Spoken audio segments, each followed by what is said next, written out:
Olá, meus queridos, estamos de volta aqui para continuar estudando livros poéticos e dessa vez estamos analisando o livro de Jó. Na aula passada você viu um resumo de qual seria o conteúdo do livro de Jó. Eu espero que você tenha tirado tempo para ler o livro desde o primeiro capítulo até o último, perceber os diálogos, as ironias, as estruturas, colocar em prática aquilo que você já está aprendendo aqui nesse curso. E nós também terminamos a aula com algumas perguntas muito sérias a respeito do sofrimento e do tipo de resposta que Jó apresenta. Vamos começar hoje continuando com estas indagações, especialmente no que diz respeito a algumas interpretações equivocadas que existem sobre Jó. A primeira delas é que Jó seria um sujeito paciente no sentido quase que mitológico do termo. Fala-se muito por aí da paciência de Jó. Ah, a paciência de Jó, tem que ter a paciência de Jó. Fala-se da memória de elefante e a paciência de Jó. Mas será que Jó realmente foi um ser assim tão resiliente que seria colocado muito distante de nós? Mesmo dentro do ambiente religioso, é comum quando alguém dentro de uma igreja, por exemplo, lamenta os seus problemas, geme por suas dificuldades, um outro irmão mais espiritual chegar para ele e falar assim, não, você tem que ter paciência, como Jó. É muito fácil resolver problemas dos outros, até que o problema do outro se torne o meu próprio problema. Eu me lembro quando eu era criança, eu vi a cena que vou descrever. Havia uma senhora em meu bairro que ela era sempre aquela que ajudava a preparar corpos para os caixões. Naquela época não era tanto um trabalho profissional como a gente tem hoje, de funerária. Geralmente as pessoas eram veladas dentro de casa, muitas vezes dentro de casa. E ali algum vizinho mesmo acabava ajudando a preparar o corpo, acendendo a vela quando era católico, puxando a reza até que viesse o padre para encomendar o corpo, era assim. E essa senhora era aquela especialista em fazer isso. E ela sempre estava acostumada a consolar os enlutados. Sempre. E ela sempre usava frases do tipo, não chora não, minha filha, Deus quis assim. Ele está num lugar melhor, ela está num lugar melhor, e assim por diante. Até que certa feita, ela estava voltando para casa depois de ter levado o filho mais novo até a escola, e ela viu que os vizinhos estavam todos ali na rua, muitas pessoas chorando, era uma rua de chão batido, então quase não passava carro. Ela deduziu que a mãe da sua vizinha, que estava doente há muitos anos e já era idosa, teria morrido. E em virtude disso, ela chegou para a vizinha com suas frases-chave de consolo e disse, oh, minha filha, não chora não, Deus quis assim, sua mãe foi para um lugar melhor. E a vizinha falou, não, fulana, não foi a minha mãe que morreu, foi o seu filho que morreu afogado em 7 lagoas. E logo depois de ter falado isso, essa senhora começou a perder a voz, começou a gaguejar e ficou sem falar durante o tempo todo, só chorando, chorando, e ninguém conseguia consolá-la. Ainda que nós tenhamos que contar essa história com profundo respeito por ela, porque, afinal de contas, perderam o seu filho, eu quero apenas de maneira didática comparar a atuação dela em consolar outras mães, porém não conseguiu ser consolada quando aquilo que os outros sofriam se tornou a sua própria experiência. Há muitas pessoas que são assim. Elas falam do problema do outro com a facilidade e apresentam soluções até que o problema passa a ser delas mesmas. O teólogo e reverendo presbiteriano Hernandes Dias Lopes escreveu algo muito interessante sobre o livro de Jó que eu gostaria de compartilhar com vocês. Depois de perder seus bens, filhos e saúde, Jó ainda enfrentou a revolta da mulher e a incompreensão dos amigos. Jó ergueu aos céus 16 vezes a mesma pergunta: por quê? Por quê? Por quê? A única resposta que recebeu foi o total silêncio de Deus. Jó expôs a sua queixa 34 vezes. Ouviu como resposta apenas o silêncio. Quando Deus falou com ele, não respondeu sequer uma de suas perguntas. Ao contrário, fez-lhe 70 perguntas, revelando sua majestade e poder. Será que Jó realmente foi tão paciente ao fazer tantas indagações perante Deus? Será que Deus realmente respondeu às suas questões quando, ao invés de dar uma frase clara, revelou uma série de perguntas para o patriarca? Como é que nós podemos entender isso? A respeito do sentimento de Jó, para tirar aquele mito de um Jó paciente, com o sentido de um Jó que nunca reclama, que aceita tudo com muita tranquilidade e serenidade, vamos ler algumas passagens da Bíblia referentes ao desabafo de Jó, para você perceber que, longe de ser um manequim de plástico, ele era um ser humano, com sentimentos, dores e medos, assim como eu, assim como você. Vamos ler algumas das frases de desabafo de Jó durante o seu sofrimento. Em Jó, capítulo 10, verso 3, ele fala para Deus: Tens alguma satisfação em oprimir-me? Afinal, tu mesmo me criaste. Como podes rejeitar a obra de tuas mãos enquanto sorris com aprovação para o plano dos ímpios? Percebeu? Ele chega a dizer algo que seria quase uma heresia. Olha, o Senhor me criou, mas parece que o Senhor fica sorrindo enquanto os ímpios acabam com a minha vida, como se Deus fosse um sádico. Olha essa outra frase de Jó. Entretanto, se clamo, injustiça, eis que não obtenho resposta. Grito por socorro, contudo não vejo justiça. Jó 19, verso 7. Aqui, ele chega a duvidar até do poder da oração, porque ele clama para Deus, mas ele não vê Deus agindo em sua vida. Vamos a mais uma passagem. Ora, Jó declara: Sou inocente do mal que me acusam, mas Deus tirou de mim a justiça. Jó 34, verso 5. Ele está chamando Deus de um tirano. Deus tirou de mim a justiça, em outras palavras, Deus tirou de mim o direito. Deus tirou de mim aquilo que me cabe. Nesta frase, Jó está comparando Deus a um juiz iníquo que não dá para a viúva a parte que ela tem direito dos bens e simplesmente sorri enquanto ela é oprimida por alguém que não precisava de ter o dinheiro dela. Seria mais ou menos essa a ideia de Deus que Jó está retratando. Vamos ver mais um pouquinho a sua dor. Isso vai surpreender você. Se errei e pequei, que mal te causei, ó tu que vigias todos os seres humanos, por que razão me tornaste teu alvo? Porventura me transformei num fardo pesado e inútil para ti? Jó 7, verso 20. Perceba, ele fala: Senhor, o Senhor não está me tratando como alguém que realmente me ama? Será que eu me tornei um fardo para ti? Existe uma passagem análoga da vida de Teresa d'Ávila, a grande teóloga católica e que escreveu muitos livros sobre intimidade com Deus e teologia mística. Houve um momento em que Teresa d'Ávila foi jogada de uma carruagem na qual ela estava e foi jogada na lama e ninguém a amparou. E aquele momento coincidiu com o contexto de muitas perseguições que ela sofria no próprio convento no qual morava. Enquanto estava na lama, recebendo risadas e críticas dos que estavam em redor, Teresa d'Ávila olhou para o céu e falou: É assim que o senhor trata os seus amigos? Não me admira que o senhor tenha tão poucos. Ela estava realmente machucada pela circunstância e sentindo-se machucada por Deus, exatamente como Jó. Temos um outro exemplo. Martinho Lutero, depois de sofrer muito sem entender o amor de Deus, chegou a declarar que ele preferia ouvir o nome de um demônio a ouvir o nome de Cristo. E quando alguém falou assim, mas como? Ele dizia: Deus é aquele cuja face eu tento sempre escapar. E antes que você também emita juízo de valores sobre Teresa d'Ávila e sobre Martinho Lutero, deixe-me dizer que Deus é menos ofendido pela sinceridade de um pecador do que pela hipocrisia de um justo. Como entender isso? Nós estamos cheios de perguntas, não é mesmo? Nossa alma está repleta de desejo por entendimento. Eu vou interromper agora a nossa aula para mostrar uma música para você, uma música que mexeu muito comigo e que tem tudo a ver com a temática que estamos tratando. É de Oswaldo Montenegro, A Lógica da Criação.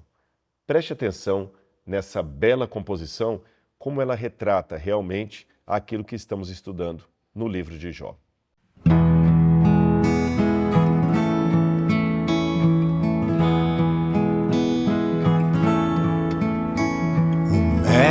justo é todo dos santos, o erro e o pecado são meus. Mas onde está nossa vontade, se tudo é vontade de Deus? Apenas não sei ler direito a lógica da criação.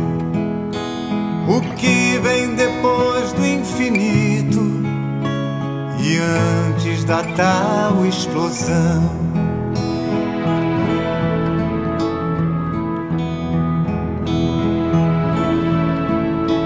Por que que o tal ser humano já nasce sabendo do fim, e a morte transforma em engano as flores do seu jardim? Por que que Deus cria um filho que morre antes do pai e não pega em seu braço amoroso o corpo daquele que cai?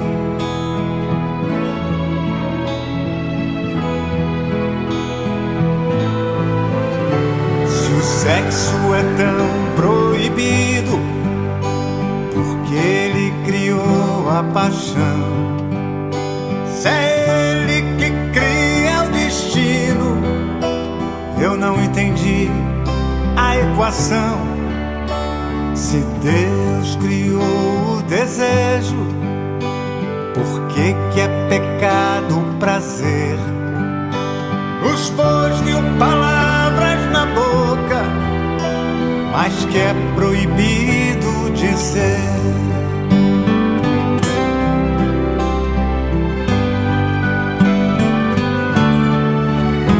Porque se existe outra vida, não mostra pra gente de vez. Por que que me deixa no escuro, se a luz ele mesmo que fez? Por que me fez tão errado, se dele vem a perfeição? Sabendo ali quieto, calado, que eu ia criar confusão.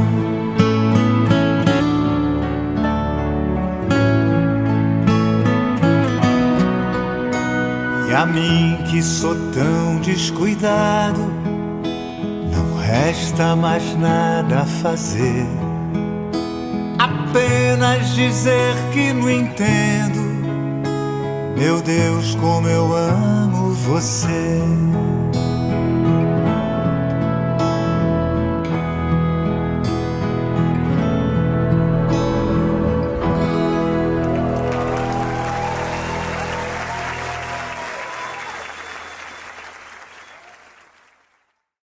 O final dessa música é o mais surpreendente, porque o compositor faz um monte de indagações das quais não tem resposta, e ainda assim ele fala: meu Deus, como eu amo você, como eu amo a Deus.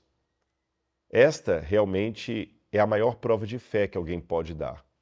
Ter a certeza que Deus não vai aprontar conosco no final, mesmo que não tenhamos todas as respostas que gostaríamos. Mas vamos voltar para o livro de Jó. Ele pode nos dar alguma luz, alguma pista sobre o poder do sofrimento. Vamos continuar então nosso estudo. Jó capítulo 2, versículo 11, mostra os 3 amigos vindo para consolá-lo. E os 3 amigos de Jó, ouvindo falar da desgraça que se abatera sobre ele e sua casa, vieram visitá-lo, partindo cada um de sua região, pois haviam combinado de vir prestar-lhe alguma solidariedade e consolo. Elifaz, da cidade de Temã, Bildade de Suam e Zofar de Naamate. Esses 3 amigos têm um comportamento confuso, porque eles chegam até Jó, demonstrando solidariedade, mas não fazem nada para ajudá-lo. Eles apenas sentam-se com ele ali no lixão. Na aula anterior você viu o que nós já resumimos sobre o livro, e esperando que você tenha lido o conteúdo de Jó, você sabe que quando ele perdeu tudo, casa, filhos, empregados, saúde, ele ficou sentado no lixão. A única pessoa que ainda estava com ele, mesmo assim para acusá-lo, era a sua esposa, que mandou que ele amaldiçoasse a Deus e acabasse logo com aquilo e com o sofrimento dela também, porque enquanto ele estava vivo, ela não podia se casar de novo, nem ter um homem para cuidar dela. Então amaldiçoa a Deus, Jó, e morre de uma vez. Enfrentando tudo isso, sentado ali no lixão, entre cacos de cerâmica e cinza, ele tem os seus 3 amigos que vêm para consolá-lo. Veja, por um lado, se os amigos saíram de tão longe para fazer uma viagem, para estar com Jó em seu sofrimento, é porque, de fato, eles tinham simpatia por ele. E por que não fizeram nada para ajudar Jó? Por que ficaram em silêncio, fazendo apenas um diálogo com ele? Sobre isso nós vamos estudar mais à frente. Qual era a mentalidade dos amigos de Jó? Mas por ora, deixe-me apenas mostrar que a fala deles era uma fala politicamente correta em termos teológicos. Então, qual era o problema com o discurso dos amigos de Jó? Tem até a expressão, você está sendo amigo de Jó no meu sofrimento. Qual era o problema da fala daqueles 3 amigos? Vamos ver na Bíblia um pouco do que eles disseram. Veja as palavras de Elifaz para o seu amigo Jó. Eis que tens ensinado a muitos e tem fortalecido mãos fracas. As tuas palavras têm sustentado aos que tropeçam e os joelhos vacilantes tens fortificado. Mas agora, em chegando a tua vez, tu te enfadas. Sendo tu atingido, te perturbas. Jó 4, 3 a 5. Lembra-te, acaso já pereceu algum inocente? E onde foram os retos destruídos? Segundo eu tenho visto, os que lavram a iniquidade é que semeiam o mal. Mesmo assim, eles cegam. Jó capítulo 4, 7 a 8. Queres seguir a rota antiga que os homens iníquos pisaram? Jó 22, verso 15. Quanto a mim, eu buscaria a Deus, e a ele entregaria a minha causa. Jó 5, verso 8. Escuta-me, mostrar-te-ei, e o que tenho visto te contarei. Jó capítulo 15, verso 17. Os conselhos de Elifaz são: reconcilia-te, Jó 22, 21, e, se te converteres, Jó 22, 23, mostrando-se como alguém que tem experiência com Deus. Há muito da fala de Elifaz nas igrejas por aí. E de novo eu repito a pergunta que fiz a princípio. Se são frases coerentes e corretas, por que estariam erradas? Afinal de contas, ele estava conclamando Jó a permanecer firme, a voltar-se para Deus, a não questionar a Deus. Se você percebeu bem nessa aula de hoje, ao mostrar as frases de Jó e as frases de Elifaz, Elifaz parece muito mais coadunado com a teologia mais conservadora do que Jó, que questiona a Deus e até mesmo a justiça de Deus. Jó desabafa, à semelhança de Teresa d'Ávila e Martinho Lutero no seu momento de angústia. Elifaz não. Elifaz mostra o que diz o credo. Deus não falha, Deus não pune. Quem sofre é porque tem alguma coisa errada em sua vida. Como entender isso? Bom, quando analisamos o livro de Jó, a primeira dificuldade com a qual deparamos é a forma como ele é escrito em hebraico. Só para você ter uma noção, quando São Jerônimo estava traduzindo a Bíblia para o latim, ele precisou de um rabino para ajudá-lo a traduzir o livro de Jó, porque nem São Jerônimo, que lia com fluência o hebraico, conseguia entender o livro de Jó. E houve momentos em que o próprio judeu que estava ali para ajudá-lo também teve dificuldade de entender o que o livro queria dizer. Eu vou citar para você o próprio testemunho de São Jerônimo acerca do texto hebraico de Jó. Ele disse assim: o texto é enganoso e repleto de figuras de linguagem. Enquanto diz uma coisa, faz outra. É como se você fechasse a mão para segurar uma enguia ou um bagre, mas quanto mais você aperta, mais rápido ele escapa. Realmente. Quer ver? Tem uma passagem muito conhecida de Jó, que é aquela que diz: eu sei que meu Redentor vive. E muitas pessoas pegam essa passagem para significar a força da fé de Jó em meio ao sofrimento.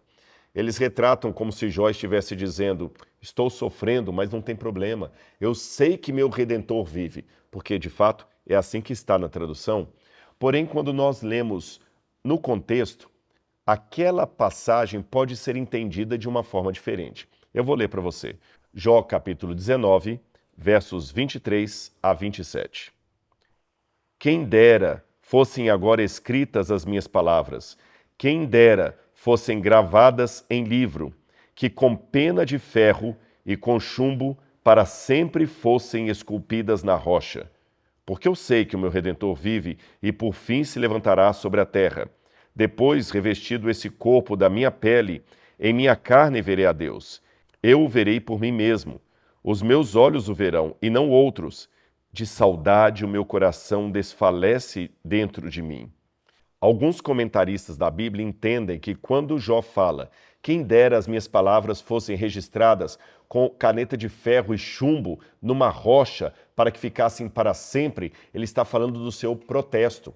Então, com ironia, ele fala da promessa da ressurreição. Eu sei que o meu Redentor vive, eu sei que na minha carne eu verei a Deus, mas de saudade desfalece o meu coração. É como se ele dissesse, eu quero a redenção enquanto estou vivo. Jó estaria semelhante a alguém que durante o funeral de um filho diz, eu sei que ele ressuscitará na segunda vinda de Cristo, mas eu quero ver o meu filho vivo agora, aqui comigo, me dando um abraço. Aliás, foi esta a fala de uma das irmãs de Lázaro, quando Jesus foi até o local onde ele havia sido sepultado.